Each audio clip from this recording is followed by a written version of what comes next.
Jitain. has joined the meeting.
Hello.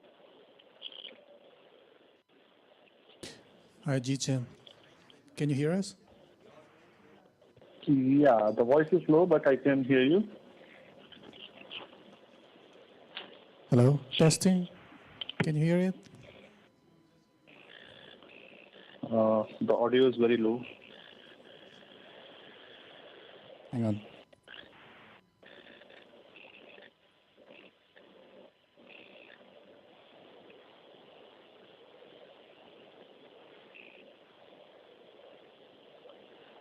Can you hear me clearly? Yes, loud and clear. Hang on.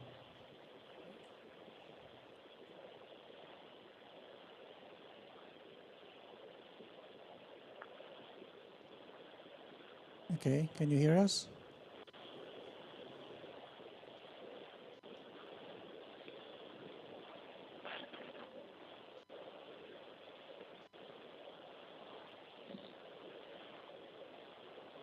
Testing, testing.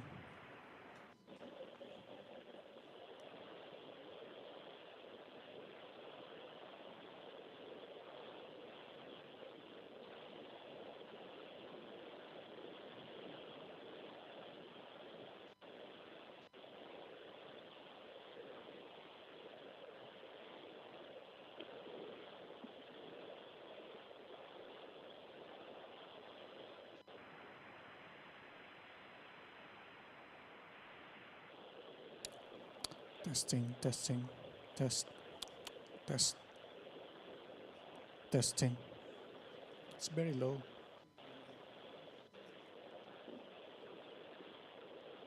See?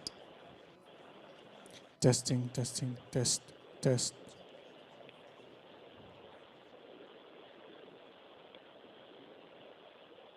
Testing, test.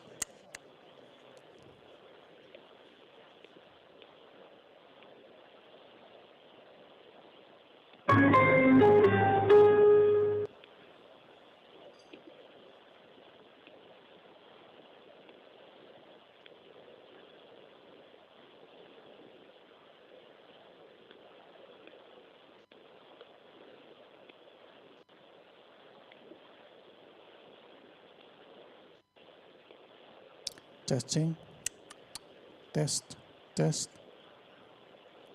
G10, can you hear us? Hello?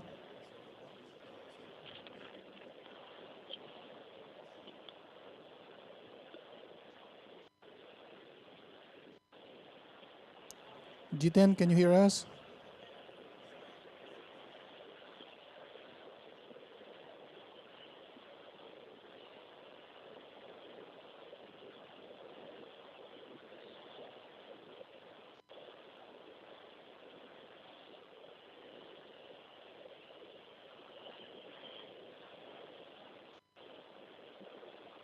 Check 1, 2. Any signal? Hey. Hello. Hello? Hello? Can you hear me? Hello? Hello? Hello. Hello? Hello?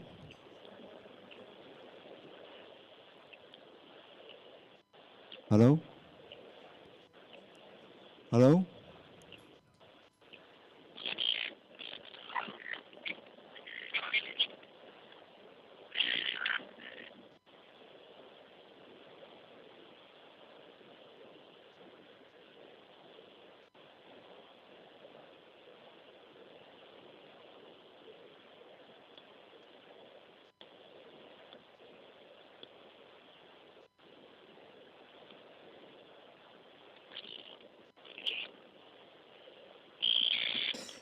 Hello. Hello. Can you hear us?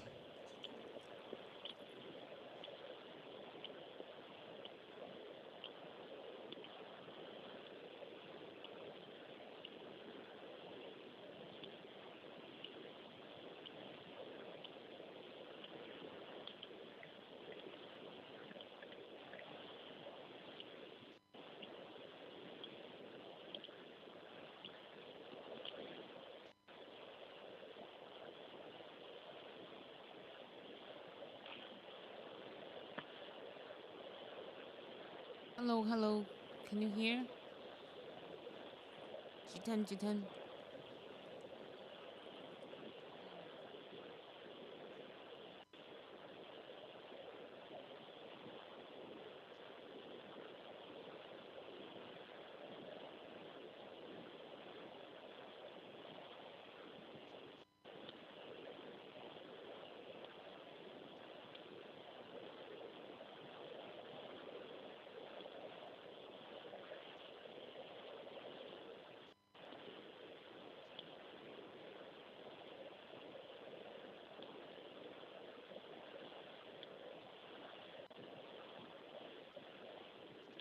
Yeah, it's gone.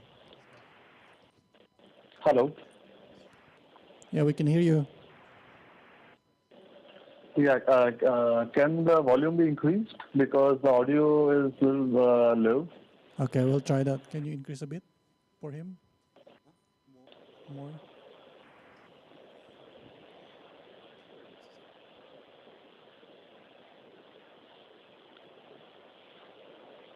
Hello. Hello. Hello, can you hear us? Jitan? Yeah, I can hear you now. All right, excellent. Yes. Cool.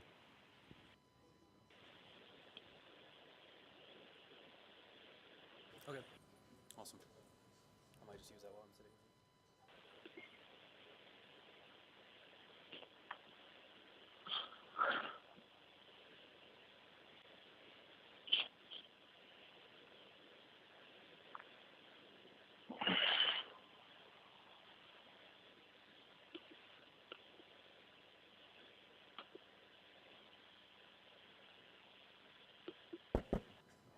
Very good afternoon. This is going to be the Cooperation 6 session of the APNIC, which is and today's theme is the Trans-Border Cooperation on Cybersecurity Issues. As you know, the Cooperation SIG is a kind of forum in the APNIC, which is an important forum regarding the issues discussing the public policy issues, which impacts all parts of the Asia-Pacific region and globally, internet governance issues. So today's theme, which we took, was basically based on how the cooperation can be between the various countries, and that to an important area like cybersecurity. Today we have an excellent panelists here. So I will start with my introductory remarks just to give you a feel of the theme of this session. In today's increasingly interconnected world, where information and data can be moved from different parts of the world in a matter of seconds, more and more transactions are taking place online. It pertains to financial, social, governance, political, and all kinds of transactions, whether through mails or Facebooks or Googles and all kinds of things. The cross-border nature of the internet requires cooperation to be a critical component of cybersecurity. Without cooperation, because the internet is pervading medium, so you cannot, from where it is originated, from where it is ending, what kind of transactions are happening, what kind of crimes are happening. This session aims to bring out a different perspective to the nature of cooperation between different stakeholders, whether it is law enforcement agencies, whether it is the governments, whether it is the private agencies, the users. So across the ecosystem of the internet, we are looking into how the cooperation is needed for securing the cyberspace safe. So this cybersecurity can be an essential part to combat cross-border cyber crimes and to reduce the risk of cyber war. Bilateral cybersecurity agreements between the nations and are happening, whether Australia, China, US, India, US, and India, Europe, and most of these countries. So what is happening is the ultimate goal is to, however, arrive at global agreements on issues pertaining to cybersecurity. If we can set up a cyber frame which is more conducive to the needs of the internet community and which will help law enforcement agencies and other agencies to work together in harmony with all the countries of the world. Recent, one of the papers of the internet and jurisdiction has come out with the 3 basic issues which they researched on the various issues which are propped up recently. They are the cross-border requests for access to the user data, content takedowns, and domain suspensions. Criminal investigations increasingly require access to information about the users and digital evidence stored by private companies in jurisdictions outside the requesting country. Existing systems for cross-border user data requests are under stress, and the problem is compounded by the difficulties of determining location and jurisdictional nexus in investigations. What are the necessary safeguards, standards, procedures? This needs a lot of discussion with the face-to-face meetings and the global cyber forums. Similarly, in the content takedowns, as the number of internet users grow, so does the diversity of their social, cultural, political, or religious references and sensitivities. Furthermore, the amount of granular content posted by billions of users around the world is unprecedented. Each day, more than 500 million tweets, 350 million pictures on Facebook, and 500,000 hours of worth video are uploaded in the YouTube. Content legal in one country can be illegal in another one. Protecting human rights and freedom of expression when dealing with hate speech, harassment, security threats, incitement to violence, or discrimination on the internet is a major challenge when several jurisdictions are involved. How can current practices can be worked out, improved in terms of transparency, terminology, best practices, and policy standards for removals and redress them is the issue which is facing the cyber world today. Similarly, the one more issue is the domain suspensions across jurisdictions. If cross-border domain name suspension requests are increasingly sent to the technical operators based on the content or activities of the underlying websites, so such measures have also impacted how the cooperation is required between the different countries where the domain is hosted and where the users are using it in some other country. I will stop here with this theme which is there today. The session, we have excellent panelists here.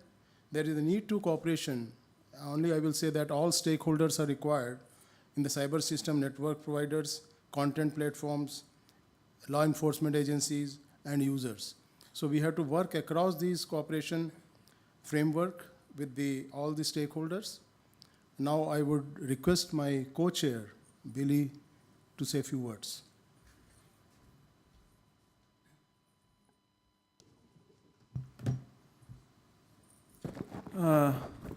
Good afternoon, everyone. My name is Billy Chun. I'm from Korea.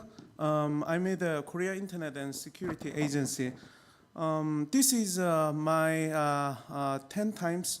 I have been here 10 times in Taiwan And not only for the APNIC, I completed the 5 meetings here, 3 times in Taipei, 1 time Kaohsiung, and this time. And so I thought I know, about Taiwan. Its old name is Formosa. And before I heard the speeches this morning by TWNIC president, but I realized that I don't because I haven't achieved any of the 3 things that he mentioned, like 1,000-year-old egg and smelly tofu, and also snake soup. Yeah, so I wanted to try during my stay here.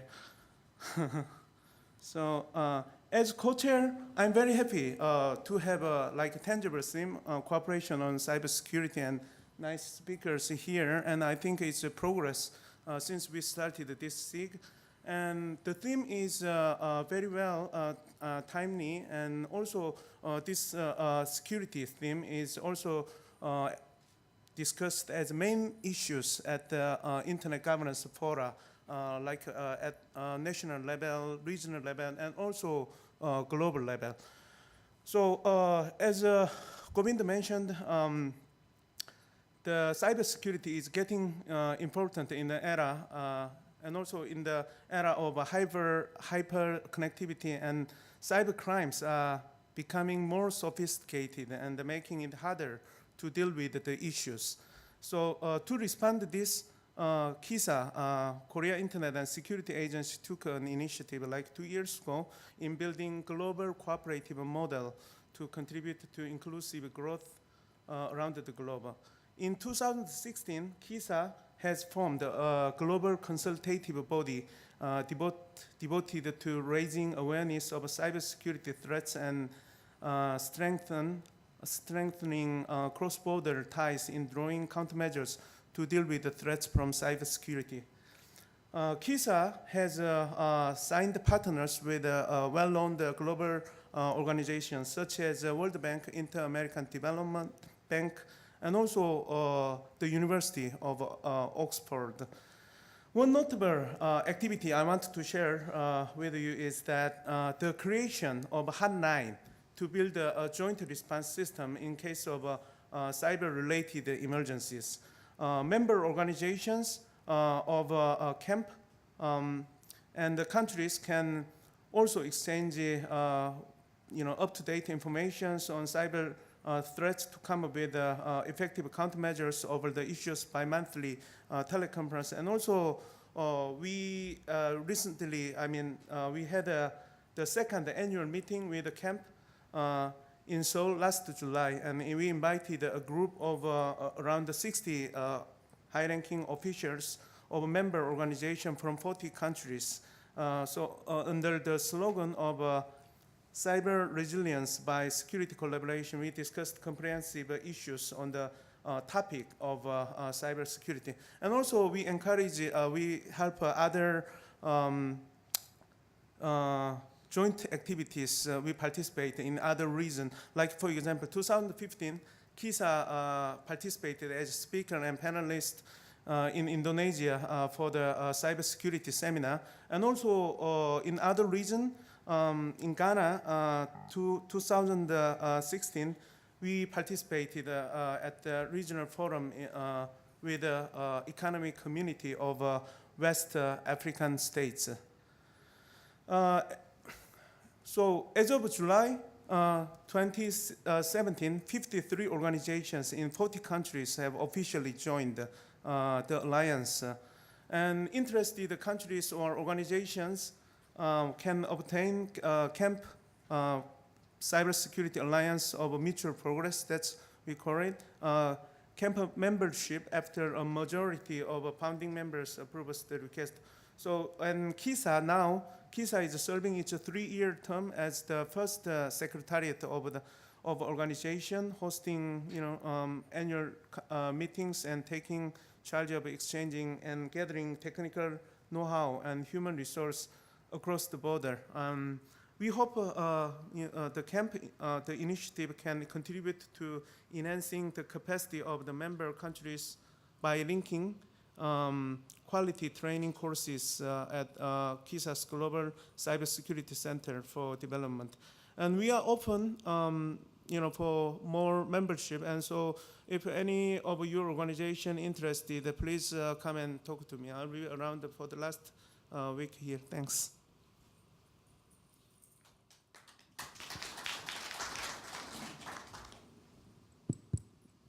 Now I would, now initially what we thought was, now we have a panel here, but we will give floor to each speaker to speak about 4 to 5 minutes about the perspective on the cooperation, how they look at these issues in their country or in their organization.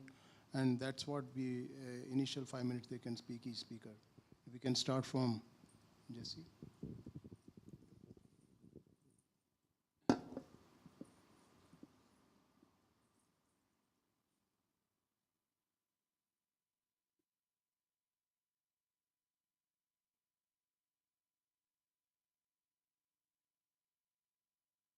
Good afternoon, everyone. I'm Jesse Sowell. I'm a special advisor to the Messaging, Malware, and Mobile Anti-Abuse Working Group. I know a lot of you may not know what that is, but I'm going to tell you about it shortly. I'm their Vice Chair of Growth and Development, directing outreach. We've done a lot of work in Latin America, Africa, and this is our first visit, or my first visit in my capacity with MOG to the Asia Pacific region. I'm also on the NANOG Program Committee, and my day job is that I'm a cybersecurity fellow at Stanford Center for International Security and Cooperation. Given that last title, I'm going to start off this presentation by putting on my academic hat. When I studied these communities as a graduate student and later as a postdoc, what I discovered is there's a distinct notion of an anti-abuse regime. But to understand that, you kind of really need to know what it means, what we mean by abuse. So when we look at this definition that I've thrown up on the screen, all information, this notion, the anti-abuse community has this definition that says, all information exchanged on the internet should be consensual, and unless you choose to receive traffic from someone, you shouldn't have to accept it. So what this means is, this started out as spam, but what this also means is phishing, DDoS attacks, anything that you did not agree to consensually to receive that traffic, you shouldn't have to accept it. And there are ways that these communities I'm going to tell you about have learned to develop identifiers and indicators for recognizing when malicious actors are being abusive and to stop that at the border of various ISPs and various other networks. So mapping this kind of concept of abuse to the routing world, just because there's a legitimate route to a destination doesn't mean all the traffic using that route is legitimate.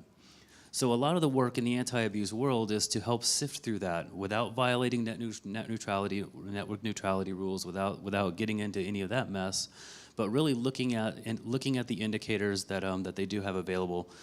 This provides a nice prescriptive ethos, but it doesn't really give you the practical application. So one of our other senior advisors who's been in this world for a lot longer than I have has a really great short description of what anti-abuse means.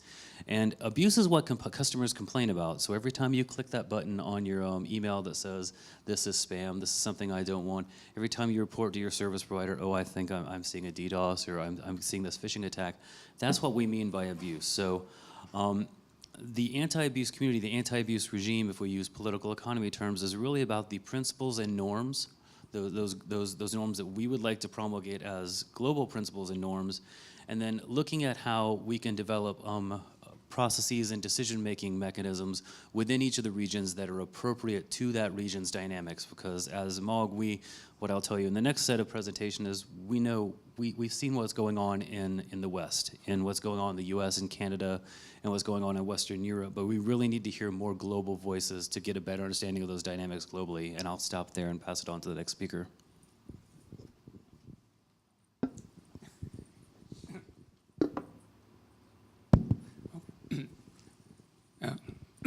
Good afternoon.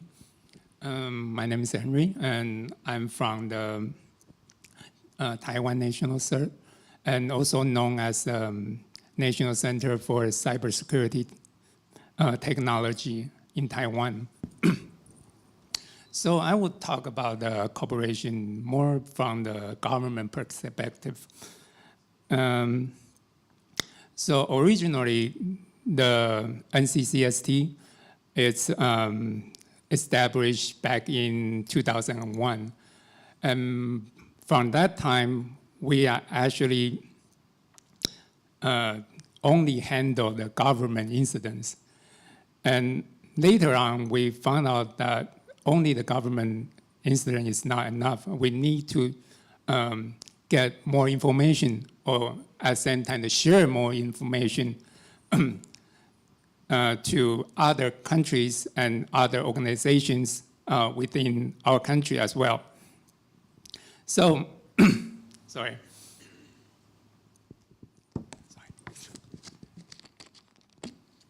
I got a little cold, sorry.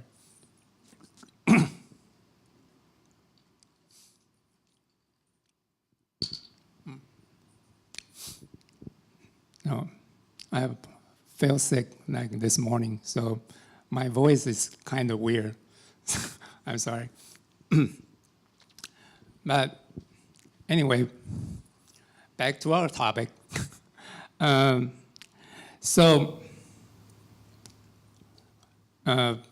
Later on, we started to reach out for the international corporations. And then we established the TWN CERT, the Taiwan National CERT, in 2003. And then we become a member of the first and AP CERT as well. And then we, to further to deeper cooperate with those organizations, we actually go into the steering committee of the AP CERT back in 2014 until now.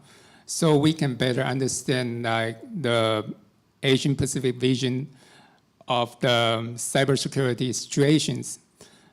And right now, for my presentations, I will talk about the information sharing about within Taiwan. And that's currently is the government ISAC. And from the next year, we are going to upgrade the government ISAC into the national ISAC, which I will talk about in my later presentations.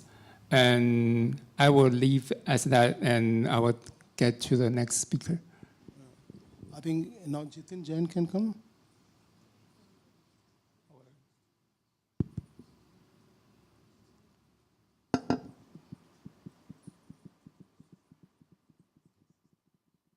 Okay, good afternoon, everyone. My name is Jodie Huang. I'm from the Department of Cybersecurity Executive Yuan, Taiwan. And my presentation is talking about the current conditions and challenges of cybersecurity in Taiwan. At the beginning of this meeting, I will focus on the challenge of the trans-border cooperation of cybercrime. The first one is lack of timeliness in terms of information sharing of criminal intelligence. If anything is missing during the investigation process, that not only makes it impossible to combat cybercrime, but also seriously influence the public security. The second one is that cybercrime investigation more overemphasized on individual case basis. If both sides cannot agree with the same approach, then no certain criterion can be followed. Next, the issue about the protection of personal data. If you want to access the data stored in a foreign country, we may violate the data protection regulations. And in recent years, the hackers often use the onion router network, so it's very hard to check the origin of the attack. Finally, the change in technology. For example, we often use the cloud computing. It's impossible to know where the data resides, so you don't know what the law applies. And the data obtained from the suspect's computer may have little meaning because the evidence may store on the cloud server. That's all my opinions. Thank you. Can I request now remote speaker to come online? Jitin Jain, say 5 minutes for his perspective.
One is that being aware of basically what is in need by the other party. So for example, sometimes when we collaborate or cooperate with one another, we say that, okay, we need to work together. You share what you have and I share what I have. So that's one model of collaboration. The second model is that I may have more than you, so I want to help you, right? So that's another aspect of collaboration or trans-border cooperation that I normally see. And to highlight my points of these two models, I would like to give an example. One example that I've seen done by KISA is this program called APIS, Asia Pacific Information Security Training, in which KISA, one of KISA's department or agency called KRCC, organized an annual training to help certs in the region, new certs mostly, to come and learn together. And what they do is they bring expertise to share experience with newly established team. And I find that it is a very good example of trans-border cooperation in which a lot of information sharing and experience sharing can happen between the agencies. The other example that I have, that I can share as well, is that these days APNIC is trying to help cert development in the Pacific Island. And in this particular project, there are also a lot of cooperation or transnational border cooperation between certs that has been established, as well as organization with resource that can fund this project so that we can have trainings, have workshops, and so on and so forth.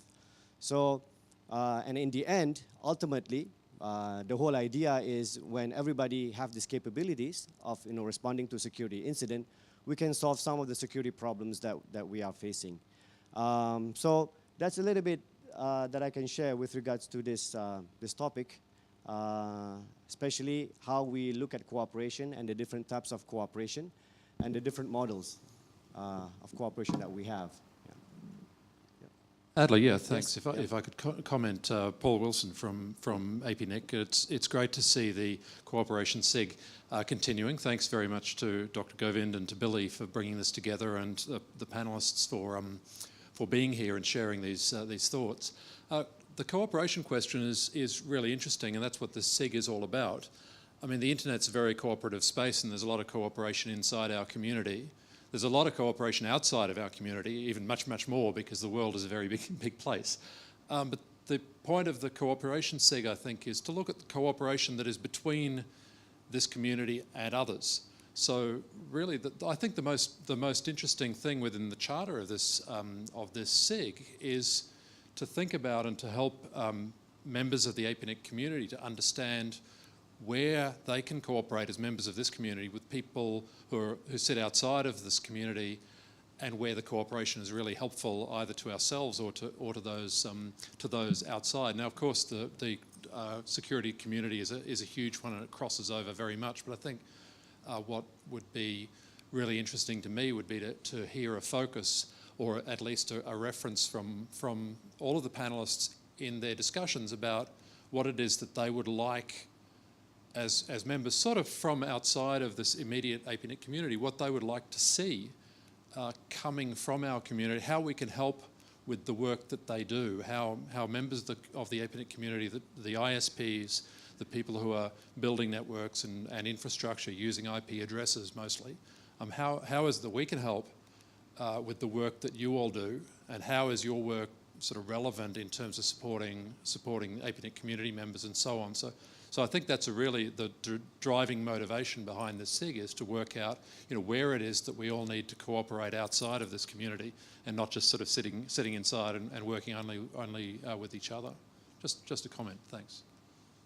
Thank you, Paul. Yeah. Thanks, Paul. I think this is a very important point which Paul just raised, that how within the Asia Pacific community and this community which is here, the ISPs, and then the outside, what all the panelists are doing work, if we can connect with them, that's what Paul mentioned. And then, how we trans-border, as the internet nature is trans-border, how the trans-border nature of the internet is coming into play, and the cybersecurity issues. Though, of course, this area is very huge, but we can see how the network operators and within the cybersecurity people can work together in this field. I think next round will be each presenter presenting the content that they came here to present to the participants. So perhaps you can answer Paul's question in your presentation, and how your work, what you're working on, your initiative that you're working on, can be linked or can be introduced to the APNIC community so that they can support you or understand the challenges that you are facing. You have one question? Yep. There's I another just question. have a comment. Yep. I think this particularly the regional security cooperation. I think there's, I just continue the Paul Wilson mentioned about. The cooperation not only government to government or country to country. Actually, the most important is a government with the private sector. The private sector is including the ISP and ICP. But I find that eventually there is some mentality issue between the government and private sector. Sometimes government is thought about the security, I'm in charge. So the private sector, ISP, ICP, you need to report to me. But they don't know, actually the ICP, ISP in general, sometimes they have more ability and capability to do the job than governments. But if the mentality of the government officer thought about, I'm in charge, to be honest, it's very difficult for private sector, the ISP or ICP, willing to working with you, because if they're working with you, I don't know, you're going to hurt me or you are going to punish me. And I think this mentality have to be solved. Before we can resolve this kind of mentality problem, it's difficult to make a really cooperation between the private sector and the public sectors. And I think that is really the serious problems. And I fully understand, sorry, I don't know your name, but you are from the Stanford Center. I think you know that. That is a lot of issue. That is what is a security is cannot really to be cooperate well. I think that is a mentality that have to be changed. Thank you. That is my comment. I would like to respond to that very briefly. I completely hear what you're saying, because that is my primary research at Stanford, is bridging the gaps between private sector, law enforcement, national security. So I'd love to talk with you after the presentation, as well as get your thoughts on what we're about to present here. All right. Anyone else? Quickly before we start the presentation round, so that I can take note of it. Yeah. Sorry, just quick Sure. question. Jodie Huang, Executive Council member of APNIC, and basically just to try to echo what we just mentioned. The cooperation basically is very broader terminology, because cooperation can be very light. So for example, like information sharing, that's all the CERN already doing this for exercise for more than a decade. And the cooperation can be very tight, such as service level agreement between the private sector, or even MLAB, mutual legal assistance treaty, that could be between two countries to sign a treaty, international treaty. So I think in the security area, still a lot of room to redefine the dimension. That's what I mean. So for cooperation, I think remain a lot of space we can create to define how we can cooperate, even within the community or outside the community. Thank you. All right, sounds good. Thank you very much. So can we start? Oh, is Mr. Jiten there? No? All right. Maybe we can start to the presentation round. Yeah? So Jesse will go first. All right, everybody, so take note of the presentation. If you have questions, we can have the questions after the presentations. And I hope the presenters will take note of some of the questions that was posed already, and so that they can include them in their presentation.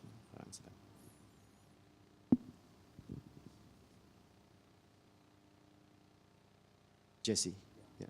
Coming up. Oh, you can sit here, okay. Sure. So just to build on the question that was laid out before about about engagement. So when I talk about MOG, to give you a little bit overview, there's a lot of data on these slides. I put this mostly on here just for reference for folks that look at the slides later. But the generic definition of what MOG does is it's where the industry comes together to work against botnets, malware, spam, viruses, all these various forms of exploitation, or what we defined as abuse earlier. There's about 200 members worldwide, 340 conference participants. We have 2 conferences in the US, 1 in Europe. I should stress that we're a technology-neutral organization, non-political body focusing on operational issues of internet abuse, so a lot of those indicators I spoke of earlier.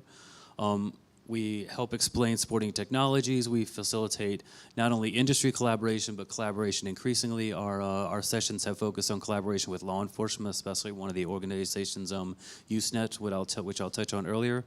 And we also spend a lot of time writing public policy documents that inform governments and policymakers about the implications of some of their decisions. And I should stress that MOG, like the network operator communities, like the RAR communities, we're not in the business of saying you should do this in your public policy, but we are in the business of saying these are some of the potential implications.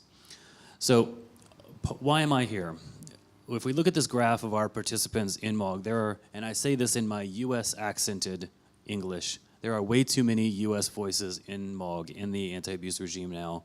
And there are not enough global voices, and there are certainly not enough Asia-Pacific voices of the groups that are not US, not Western Europe. You guys are still the largest, but we want more of you to come along and play. So rather than asking you to come to one of our US and European meetings, we came to visit you. So what does MOG do? A lot of the most prominent thing that MOG does is it produces these best common practices documents. So these documents cover things like how do you build spam traps? How do you develop some of these indicators we're talking about? How do you engage in good abuse operations? How do ISPs develop the capabilities to collect these indicators, to share them with one another? How to engage with law enforcement? So, for instance, we collaborate with folks like these. This is a list of the other best common practices. These are just here for reference. These are some of our newest best common practices. Things like implementing DKIM, which I know there's another presentation right after this one about DKIM and DMARC. Introductions to DDoS attacks, best practices on arming businesses against DDoS, things like that. So a lot of this is the bread and butter of how you engage in anti-abuse best practices. How do you actually implement some of this stuff? But and we within the scope of what we're doing now, we engage with a number of different organizations. In terms of law enforcement, speaking to the earlier question about working with law enforcement and how to avoid them punishing when you're just trying to help, we work closely with the Unsolicited Commercial Enforcement Network, which is a transnational network of law enforcement actors, regulators, who come together in their own meetings as well as their co-located. Oh, where'd my presentation go? That's not it. Oh. So as an example of working with law enforcement, this is we've had multiple sessions where basically those sessions are about how can law enforcement and the anti-abuse community engage with one another. So these are a lot of the organizations we're working with, and the big question that I have is whether the Asia-Pacific region has an appetite for developing an anti-abuse working group now. So just to give you a flavor of what we have been doing, this is where MOG currently lives. We've developed some work with LACNIC that started out as an MOU with LACNIC to engage with the LAC region. Shortly after that, we developed an anti-abuse working group that's homed in LACNOG, so this is a snapshot of the charter. I'm happy to share that with whoever is interested to kind of get a feel for that. It's what I should really stress here is that we're not developing MOG chapters. Our ethos behind this is we want to help catalyze, we want to help foster peer working groups in these regions to elicit the expertise on the dynamics of abuse and anti-abuse activities in those regions, so we can exchange knowledge with these folks, so we can learn about what the abuse dynamics happening in Latin America, Asia Pacific, Africa are, so we can incorporate that into our own best practices, and we can share what knowledge we have, so we can, because anytime an abusive activity emerges anywhere in the world, it may be specialized for a small amount of time, but history has shown us that it will immediately be commodified and everyone else will see that. So the sooner folks that see the newest abusive activities share that information with the rest of the community, the faster we can respond, the faster we can remediate, the faster we can mitigate and remediate. So the principles and objectives promulgate anti-abuse norms, develop regional anti-abuse expertise, both through research and best common practices, convene of the anti-abuse actors. Again, we're back to convening operators, public policy actors, law enforcement. We expect some of these anti-abuse working groups will be able to represent regional anti-abuse expertise, and the big focus is this last bit, exchanging expertise, not only among operators within the regions, but also globally with other peer organizations. So in Africa, we are working with Jean-Robert Huntomi at Africa CERT. He's driving a lot of engagement. We're partnering with folks like APNIC, FIX, ISOC, a lot of the organizations. So that charter is in draft, and we are hoping to have that ratified in the next few months. And I will end with a question of whether this group, whether the Asia Pacific region would also like to start working on an anti-abuse working group, and if so, what organization might be the home for that, and essentially, how can we help? Thanks for your time. Thank you very much. All right. So next is Henry. All right.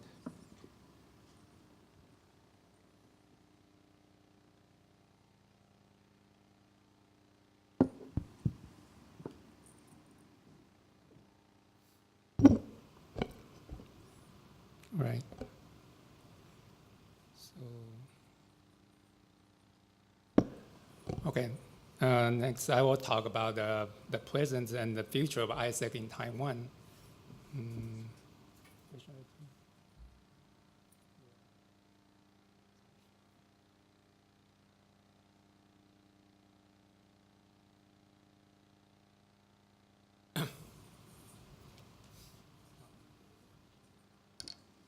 I used to walk around, so I will grab the mic. So in this presentation, I will talk about the present. So the present of the ISEC is the government ISEC of Taiwan. Then the future, starting from the next year, we will upgrade our government ISEC into the national ISEC. And then I will talk about the task we have to do for the future. So before we talk about GISEC, and I would like to talk about the framework of the government ISMS. So we actually divided into the 5 perspectives and into 30 key services. So the 5 perspective is first is the early warning, and then the incident response, and then the system security and management process and awareness training. So today's topic, GISEC, and the national ISEC will belong to the early warning parts. So this is our GISEC, a very simple structure. It actually pretty complicated, but we made it easy. So we actually have a lot of sensors to catch up the APTs, botnets, malware, and spam informations, and we put into our tracers, and then we analyze them and actually extract out the detection rules, and then we share those information to the government agencies, the CIIP authorities, the ISP, and the SOC, and the international corporations, international organizations such as FIRST, AP CERT, US CERT, CERT EU, and such. So within our country, the GISEC is shared with the government agencies and the CERTs in Taiwan and private sectors, especially the antivirus and related industries and SOCs, and also the ISEC, the sector ISEC to be specific. And then our ISECs, we share, currently we have the telecom ISEC and the financial ISEC and academic ISEC. And also the TWNIC is also the GISEC's member as well.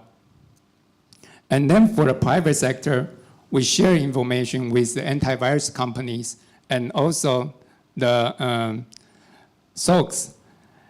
And then the certs, we actually have the TW cert CC and the TW cert, and also EC cert as well is our members for the certs. And then the government agency, we have the law enforcement, such as national security agencies and the police and our FBI. I forgot what's its name. And it's the Justice Bureau, I think. Okay, well, anyway, so we share all our information to the law enforcement and the government, also the government service networks. And so currently, GISEC actually covers IPs of the GSN, academic networks, and 34 ISPs. So it probably covers Taiwan IP about above 99%. That means if someone outside of our country send an IP to us, say with an incident, or they need to contact this IP owner, the 99% of the time, well, we can find them, okay? So this is a little preview our information sharing status. So the GISEC actually established back in 2010. And right now it's currently the 7th year. And for the sharing status is gradually decreased. And the reason being because we also use the ISEC to share the incident information.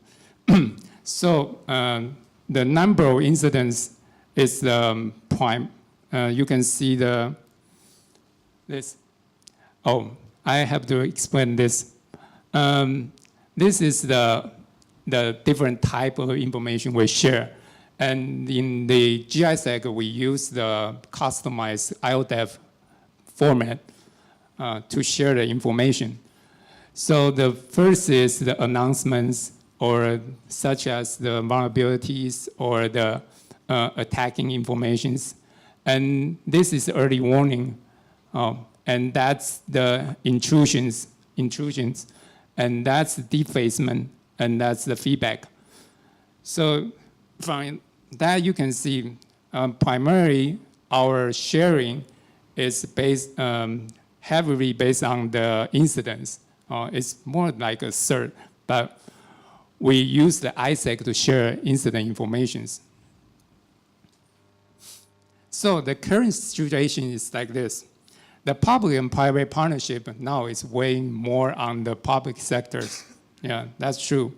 And there are only 4 ISECs established in Taiwan.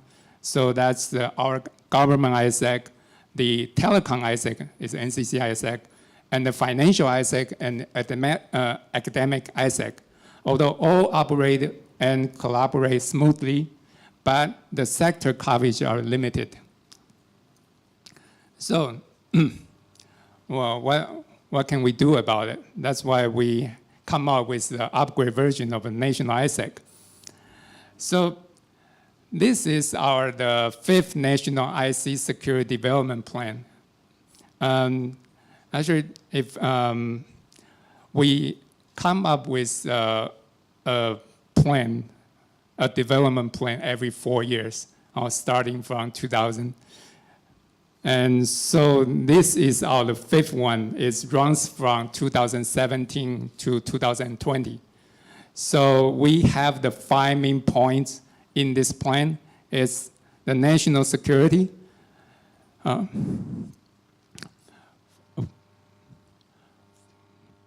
the national security part, we want to have establish a national network and communication, emergency recovery mechanisms.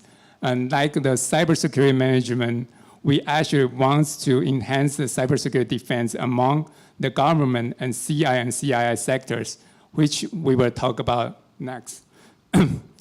So actually, there's more like industry developments and technology R&Ds and talent incubation. You can get more talent. And this part, and I will answer the gentleman question over here. And actually, we are the APCER steering committee, and we are running the training working group. And so every 2 months, we have the online trainings for our members. And then right now we talk to Ali, and we consider to put our training, the online training recordings to the APNIC websites. Yeah. So we are still working on that.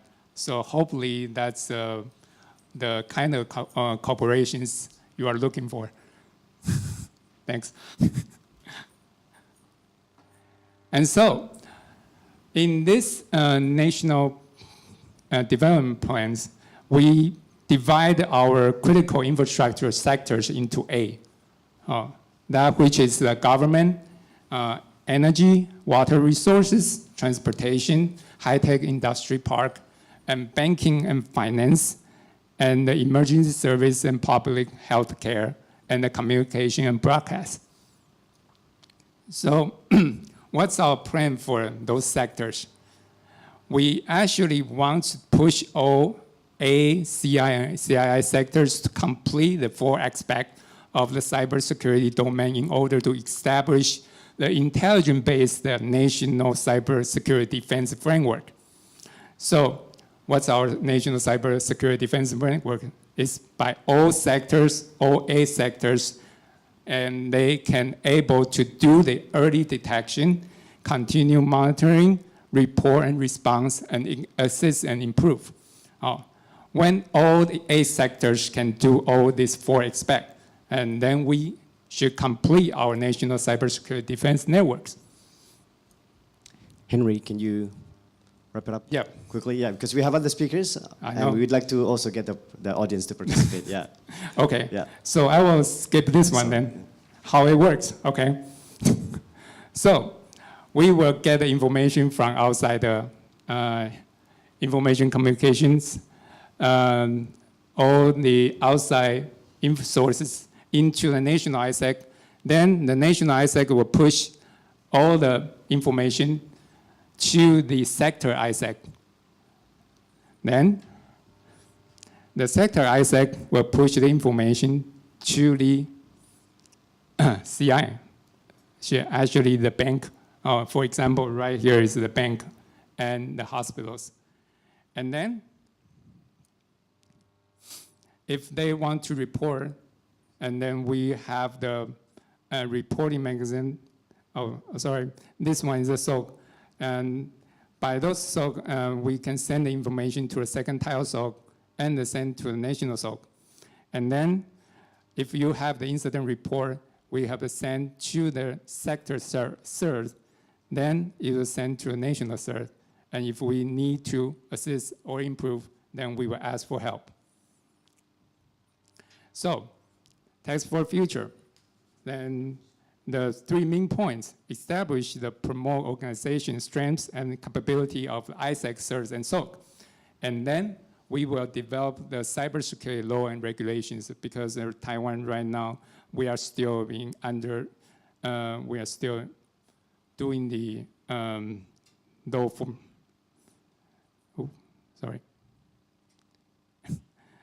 and then we will strengthen the cybersecurity professional development of R&D capabilities. So that concludes my presentation. Thanks.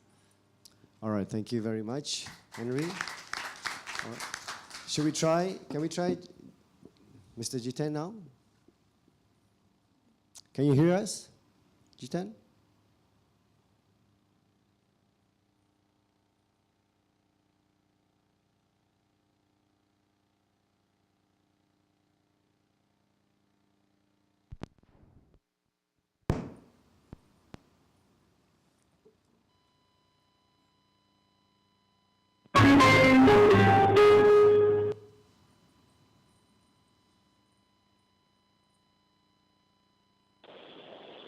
Hello. Hello. Hi. Welcome. Hi. So can I ask you for you to do your presentation for about 4 to 5 minutes? And sure. 5 minutes? Yep. Awesome. Thank you guys. Thank you for being so patient. This is Jatin, and this is the best security technology can bring. You can't steal files if the connections are bad. Okay. Should I start? Yes, please.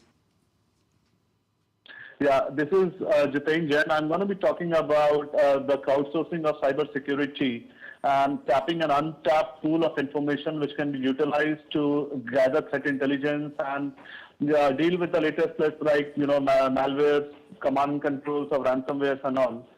So idea is that right now, if you look at the internet, with the development of IoT and connected devices, we are finding almost every information is being online for communication and storage with the cloud coming in and AI coming in.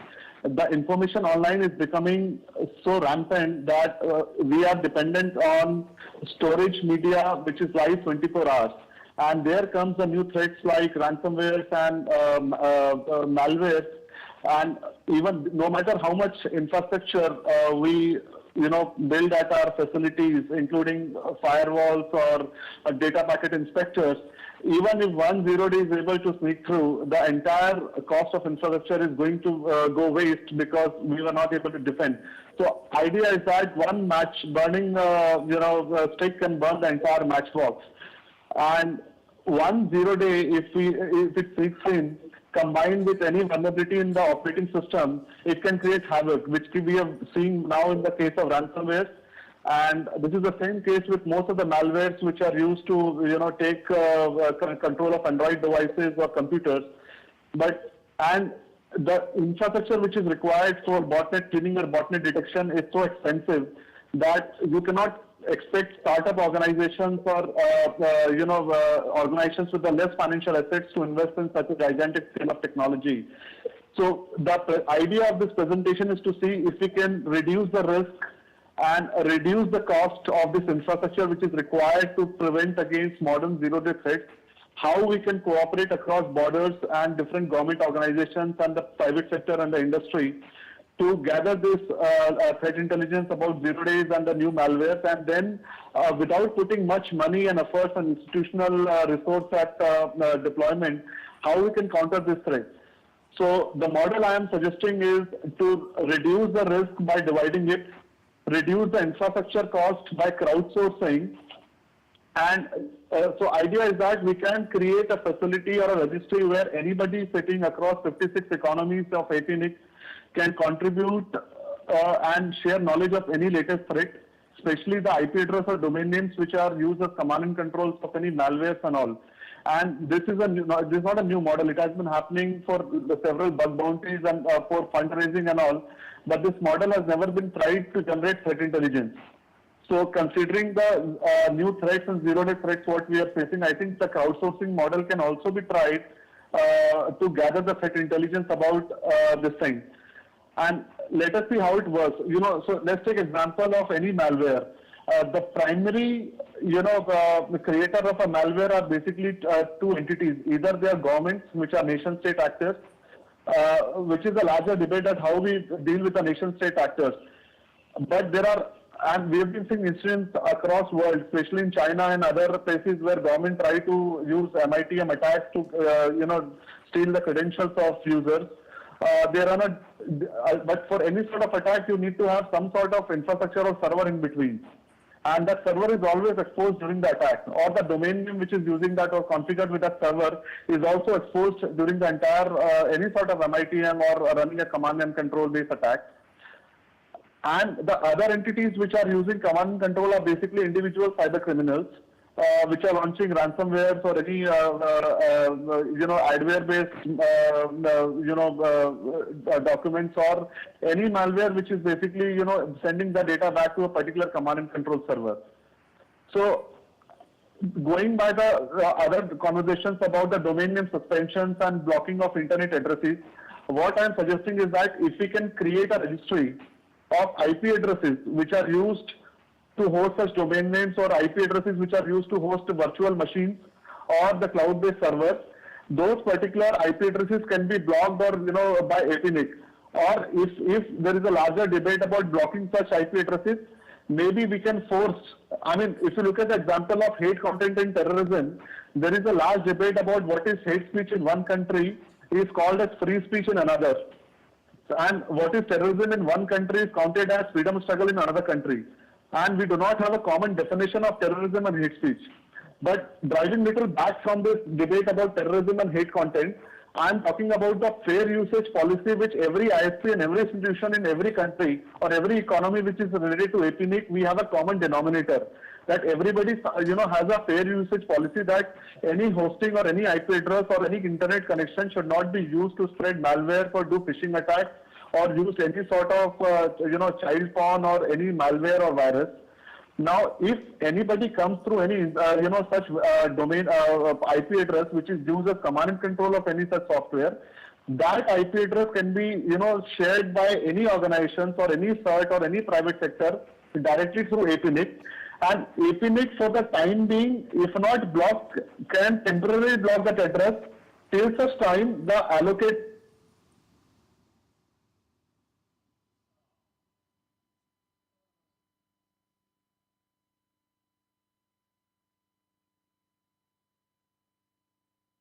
What's happening? So we can temporarily or permanently block those domains or IP addresses which are used to host the command and control servers of any malware.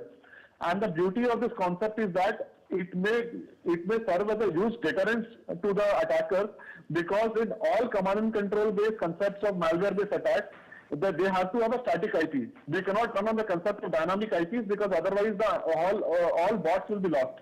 So it is a necessity to use a static IP, and this is where our advantage is that if we can block that static IP till the time user verification of the owner of the or the allotee of that address is done, we can stop all communications to that particular IP address. Right now, what is happening is that if any country or a CERT comes to know about such a malware or a command and control, they block it at individual level or a country level or a gateway level. And in such blocking, the other countries which are also maybe also the victims of such the same malware are left defenseless. They don't even know about that command and control. So whatever information we get about any malware in these 56 economies in APNIC, that information can be used by APNIC and can be shared with all the CERTs. And instead of blocking it at gateway level in different countries, we can simply ask the provider of that ISP address to APNIC to suspend that or block that IP address. So there are two things we are talking about. One is the suspension of domain names. One is the blocking of IP addresses. So there are two ways. Either you can block it at DNS level or filter it, or you can directly block that IP address using the ISP which is allocated or sublet that IP address. So what I am suggesting here is that all of us can come together and create a common pool of such command and control servers which are used to host ransomware, for malware, for adware. That registry can be crowdsourced and created at APNIC. And APNIC, under the common denominator of future, fair use policies or no abuse policy, which all ISPs across the world have, can force these ISPs to block those particular, IP addresses, even if they are used to host any virtual machines or any, individual guys who are, if you are hosting any, command and control at their homes. APNIC can take action, because ultimately it is APNIC's job to allocate IP addresses. If any IP address which is used for such malicious activity is brought to APNIC's notice, a common consensus decision can be taken to block such an IP. So this is all I wanted to say, that we can crowdsource the intelligence, and APNIC can use the registries to come to a common ground to block such IP addresses. So this is a different concept from banning the domain names. This is more about blocking IP addresses which are used for malicious purposes. Thank you. All right, thank you, Jitin. All right, let's give him a round of applause. Okay, and now last but not least, we have a presenter, Mr. Jiho Chu from Taiwan. And if possible, can you make your presentation 5 minutes or so? So we can have some discussion as well. 5 minutes. It's difficult. I have 30 slides. All right. So I am talking about the current conditions and the challenges of cybersecurity in Taiwan. And the outline is here. It's divided to 4 parts. First, in January 2001, Taiwan government established National Information and Communication Security Task Force, NIST for short. It's convened by Vice Premier, Executive Yuan, and my office, DCS, is the staff unit. Under the NIST, there are 8 major working groups.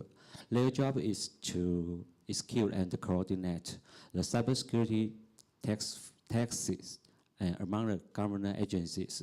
And we have one service center, National Center for Cybersecurity Technology, NCCST. And Henry works here. And he plays the role of National CSIRT. Here is the NIST organization chart. Under NIST, we have 2 systems. The left one is cyberspace protection system. It's responsible by DCS, and the other one is cybercrime investigation system. We have two cyber law enforcement agency. One is MJIB, stands for Ministry of Justice Investigation Bureau, and another one is CIB, stands for Criminal Investigation Bureau. They are in charge of this system. And we develop and promote the cybersecurity strategy by using PCDS cycle. In the plan phase, we propose the Cybersecurity Management Act and the National Strategy for Cybersecurity Development Program. And in the dual phase, different roles have different jobs.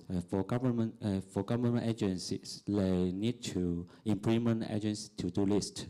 For NCCST, they need to develop the GSM public-private partnership, and etc.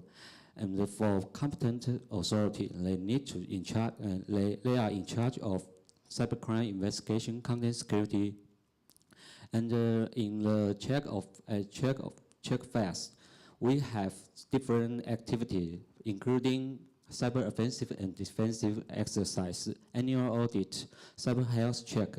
They help us to confirm the cybersecurity situation.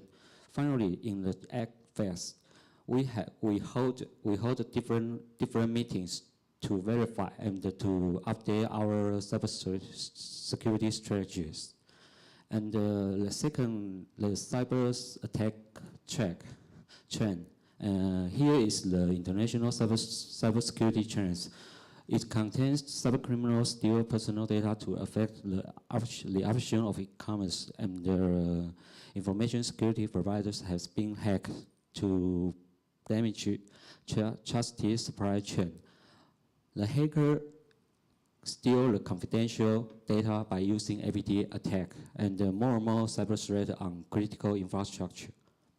And we saw other cyber security trends, including ransomware, automatic attacks, mobile malware. And we saw more malware like Mirai built the bonnet out of IoT device to launch the DDoS attack. Okay, so I go to the third section. There are 3 cases. The first one is the network equipment. Network equipment is hard to measure and very easily to get. It's not all newness, but there are 2 reasons why does it happen until today. Because the first one is the manufacturer do not usually have the proper page management. The secondary, the user often use the default password. So in this case, we collect and analyze the phishing emails. We find a CMC IP.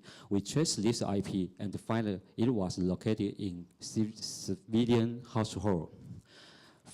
From this picture, we know the CNC actually is a wireless router. The user uses the default password, so the hacker can get into this router easily and turn on the built-in VPN function.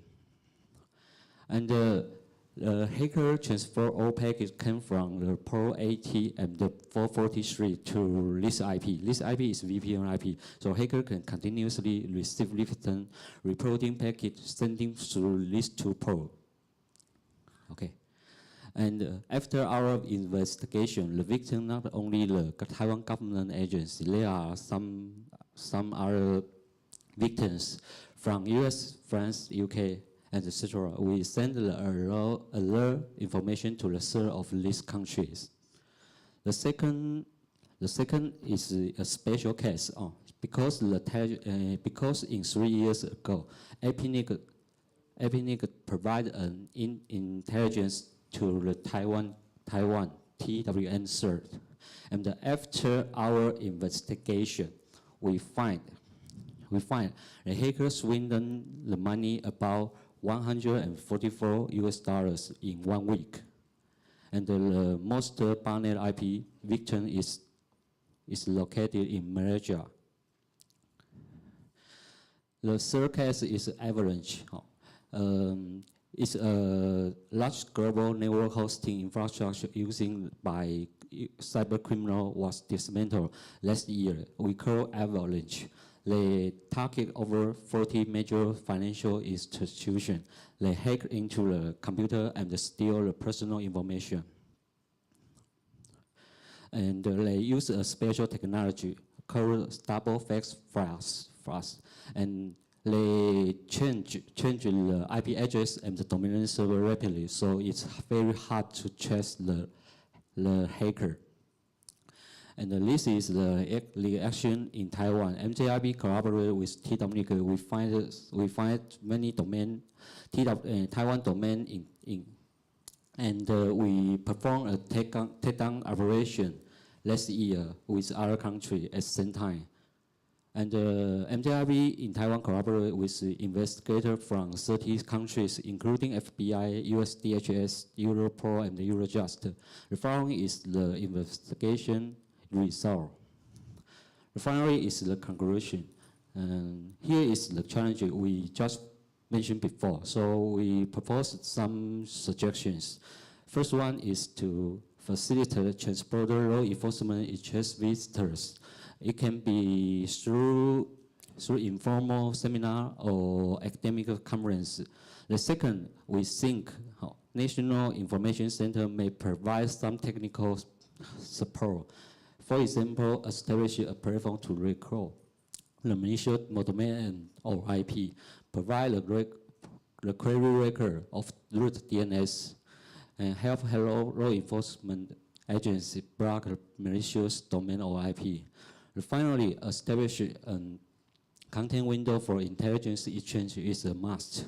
Here is Taiwan content information. If you have any cybersecurity or cybercrime issue, please contact us. Thank you. Thank you very much for sticking to time. I know he was really trying hard to rush, but all right, so I think this is the time when we try to get everybody here to maybe ask questions to our panelists. There were a lot of issues being highlighted and discussed, or provide your feedback. Anybody would like to come to the mic? And please keep your questions or feedback short and concise. Yeah, I will be very short. I think basically, I fully agree the government try to fight in for the cybersecurity. But at the same time, you have to balance between the human right and data protection. Is anybody can tell me how you can balance between the cybercrime, fighting for the cybercrime at the same time, make sure the human right and data protection is implemented? Anybody would like to Thank take you. that? I think side by side it goes very well that cyber crime and the data protection and privacy, there are three very critical elements in any cybersecurity issue. Like in India recently, the Supreme Court has said that privacy is a fundamental issue, fundamental right. But at the same time, the data protection comes, how to deal with that. So there is a law, there is a committee set up to see that how the data protection issues can be addressed. So side by side, we have to see that how the balance has to work out between the law enforcement agencies and the privacy issues. Thank you. Anyone else would like to take that question? No? All right. Next question, please. This is Izumi Okutani from APNIC. Thank you very much for sharing various examples on how you do your work in the area of cybersecurity, as well as some of the specific suggestions, including the one from Taiwan Security Department on how you actually could potentially work with other stakeholders. I really agree with Ko-Wei that we really have to be sensitive on the privacy issues when collaborating with others. But at the same time, I think there are ways that we can explore, being sensitive and government not taking control, but work with others. One example that we have at the moment in Japan is that our ministry, MIC, has made an announcement that they will conduct research on vulnerability of IoT being used for critical infrastructure within Japan, together with ICT ISAC in Japan and also a national university. And once these are being identified, they will communicate what these equipments are through JP-CERT and ICT ISAC, and then users will be informed on the vulnerabilities. So of course we really have to be sensitive about privacy and not to go too far into investigations, but I think there are also positive ways that we can work with other parties. All right, thank you, Izumi. Thank you. Can I come in here? Sure. So there are two issues which have been highlighted about, both the previous people who asked the question about the privacy and then the cyber security. I want to bring in one point. You see, if we see across the world in our physical lives, what we do in the public domain, like if you buy a property, it is always in the public domain who is the owner of the property, or who is the owner of that particular property. Similarly, when we buy a domain name or we buy a hosting, it is in the interest of all, in the larger interest of society, that the ownership of that particular domain name should be revealed to the public. If you do not do that, in many economies in the world, we see the black market of people owning shady properties or proxy properties, and they do all sort of notorious stuff. Similarly, in the domain names, because we have started this practice of allowing privacy guards on the, for hiding the information of the registrant of domain names, all sort of nefarious activities on domain names are carried out. So maybe the time has come, because we are facing the larger threat, we should rethink on this concept of allowing privacy guard to hide the registrant information in the who is registering from the public. I think the registrant information, that ownership of or the person who owns any particular domain should always be available in public for everyone to see, so that any suspicious activity can be reported. All right, thank you, Jitin. Thank you. Any other question or feedback from the audience? Nope. All right. Okay. Actually, just more than human rights and also the data protection. Another issue I think is also have to be covered. When we're talking about the security, particularly from government implement the security, regulation or whatever, you have to also think about the corporation, the private sector. Sometimes they have what they call, the company image or company hurting. Because if you try to implement that, you might hurt the company credit, and they might have a stock share dropping dramatically. And we have to be very careful to take care of these kind of cases. So I will say when the government want to implement the cybersecurity regulation or law, have to careful about it. Jesse has a response. So I was going to respond to both your previous question and this question. I think they can be combined. The issue with data protection, consumer information protection, things like that. One of the things that we see in the anti-abuse community, and this is a particularistic case, but I think the ethos, the idea behind it, can be applied to others, is, for instance, when hosting facilities receive a subpoena or receive a request for particular data from law enforcement. Historically, there's been vast overreach. The classic story that many of you have heard: if you don't give us the data we want, we don't really know precisely how to articulate what data we want, but we want it and we want it now. And we're going to pull your servers if you don't do that. That has implications for the costs that you just alluded to here. But one of the things that that some of the folks in the hosting community, they're actually writing best practices for saying, here's how we can help you better specify your subpoenas, better specify your data requests so that we can get you precisely the data you need for your investigations, while also not creating business damage for us, for not violating our obligations to our users to uphold their privacy.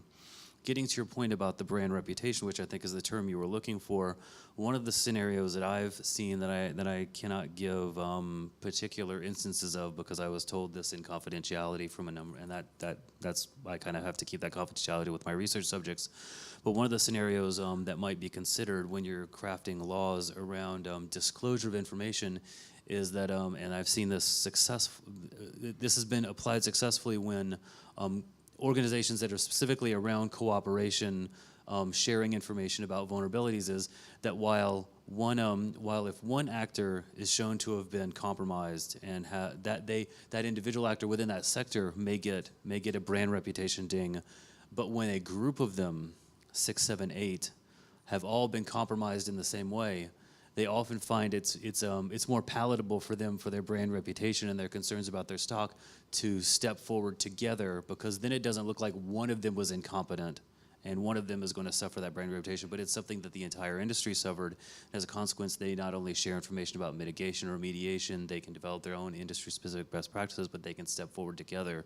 So that may be one particular way. And so those are two particularistic instances, but there are folks thinking about these issues, and I think it's let me respond for your saying. I agree you are talking about that, but I think in some of the cases, the government try to, jump through of the court, jump through of the legal system, using the executive power to do the job. I think that's dangerous because of that you lose the due diligence issues. The court can be, if the court say here is the case, I think nobody can question or argue about it. But if you try to bypass the judicial systems and by using the executive power, I think that for many of the private companies, they worry about that will be some kind of the lace of the due diligence systems. Can we take the next question? Yep. Paul Wilson again. Just a point of information actually that's related to this, and I'm interested to know whether the panelists and whether people in the audience are aware of this, but there was a presentation at a previous cooperation SIG about something called the Manila Principles on Intermediary Liability. And that was a document that came out of a conference in Manila a few years ago, which was actually driven by NGOs very much. It was about a set of principles for law enforcement and governmental action against intermediaries like takedowns or blockages or such like. And the principles actually are very pragmatic because they acknowledge that these things will happen and are necessary under many circumstances anyway. But it's about the sort of protocols and the principles for things like rule of law and transparency and natural justice and reporting and so on. So that document is still around. It's the Manila Principles for Intermediary Liability. And I think it's, from memory, it's on a website called manilaprinciples.org. But that's something we have heard about in the cooperation SIG before, and I think it actually has direct relevance to many members of the APNIC community because, of course, intermediaries are content providers, ISPs, and so on and so forth. So these principles would apply to us. And they kind of actually do help to clarify a lot of the issues that might worry us about some of those cases, such as the ones that Kuo Wu has raised. Thanks. Thanks very much. Thank you, Paul. I think this is a very exact point, which the Manila Principles of Intermediaries. What are the do's and don'ts kind of thing, which I think came up during the last cooperation SIG meeting, and that was a remote presentation again from some India. Some lady gave a presentation, but I think that's a very relevant point because the kind of data, the classification of data, the transparency, the standards, these things need to be evolved with the data protection issues, and that makes it very relevant in this kind of module. Thank you. I think we can take one last question before Dr. Govind, you give a summary or closing remark. No? No? Maybe one last question? Yep. Hi, everybody. My name is Aaron Solomon. Actually, I have a technical question, not policy question.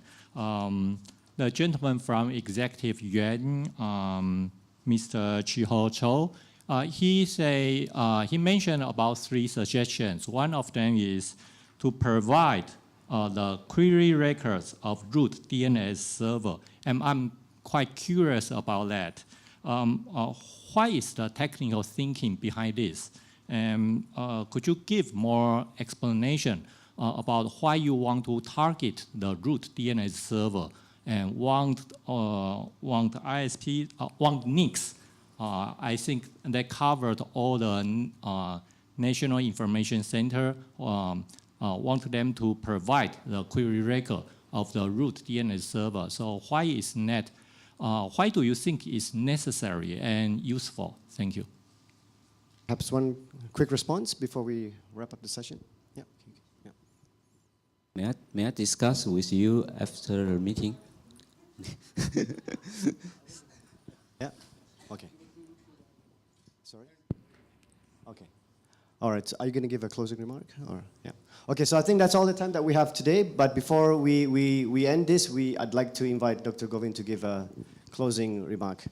I think this was a very wonderful and exciting session where the cooperation SIG wanted to hover around the things, how the various issues concerning the cooperation SIG in the area of cyber security has to be worked out. I think we heard various economies, their examples, use case examples, and the Korea, the Taiwan, India, and other perspectives in this case. So I think it was a session which meant to be more educative, more imparting the knowledge, how the things are working in this space from each of the panelists here. And that I think there are many takeaways from this, how the cooperation has to be worked out, what are the detailing of those things from the Taiwan CERT and the Indian crowdsourcing kind of thing, and the Jesse's work on the malware and other kind of cooperation with the APNIC and other countries. So with this, I think the time is over. Yeah, time is over. I will say something. Thank you to you. All right. Yeah. Thank you very much, everyone. That's all we have for this session. I'd like to thank everyone for participation once again. I have a quick announcement. So the opening reception tonight will take place at the Taichung National Theater. It starts at 7 p.m.